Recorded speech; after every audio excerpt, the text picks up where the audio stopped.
जिसके कान हों वो सुन ले, जिसकी आंखें हों वो देख ले।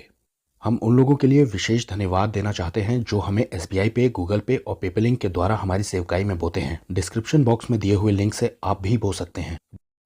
मैथ्यू 12:31। इसलिए मैं तुमसे कहता हूं कि मनुष्य का सब प्रकार का अपराध और निंदा क्षमा की जाएगी, लेकिन पवित्र आत्मा की निंदा क्षमा नहीं की जाएगी। इंग्लिश में ऐसे लिखा है कि ब्लेस्फेमी अगेंस्ट द स्पिरिट, ये वाला अपराध क्षमा नहीं होगा। आगे ऐसे लिखा है कि जो कोई मनुष्य के पुत्र के विरोध में कोई बात कहेगा, यानी कि यीशु मसीह के विरोध में, उसका ये गुनाह क्षमा कर दिया जाएगा। और जो कोई पवित्र आत्मा के विरोध में कहेगा, उसका अपराध ना तो इस दुनिया में माफ होगा और ना ही उस दुनिया में माफ होगा। यीशु ने इन बातों को फरीसियों से कहा था। जब सारे फरीसी सदूकी मिल करके यीशु मसीह पर यह एलिगेशन लगा देते हैं कि यीशु मसीह पहाड़ों पर जा करके शैतान से सेटिंग करते हैं और शैतान की मदद से ही दुष्ट आत्माओं को निकालते हैं। लेकिन आज मैं उस हिस्से के बारे में बात करना चाहता हूं जहां यीशु ने कहा कि पवित्र आत्मा की निंदा क्षमा नहीं की जाएगी, यानी कि यीशु मसीह ने अपने से बड़ा दर्जा दिया है पवित्र आत्मा को। अगर हम इस आयत को दूसरी तरह से पढ़ें, यानी कि इसका उल्टा कर दें, तो भी वो बात बिल्कुल सच ही है। जैसे कि जो कोई पवित्र आत्मा की तारीफ करेगा या प्रशंसा करेगा,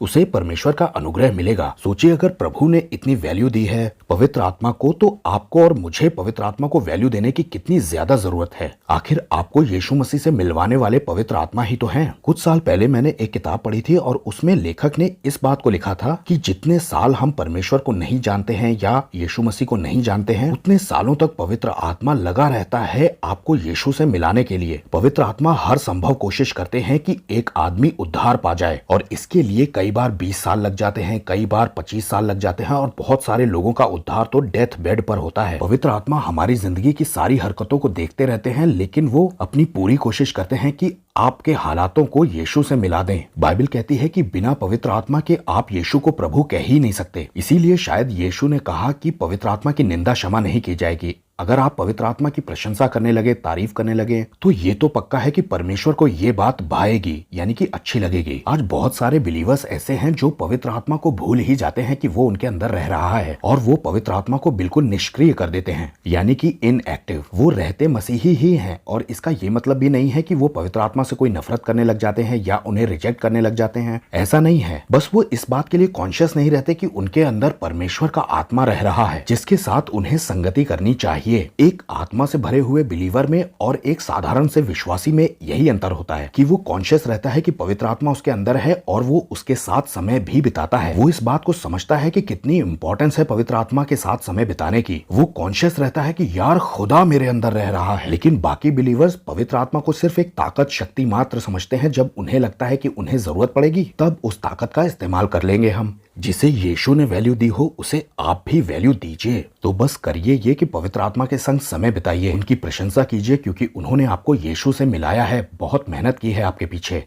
परमेश्वर उनसे दुखी होते हैं जो परमेश्वर के आत्मा की निंदा करता है, लेकिन परमेश्वर उससे खुश होते हैं, बहुत खुश होते हैं, जो पवित्र आत्मा की तारीफ करता है। सबको जय मसीह की।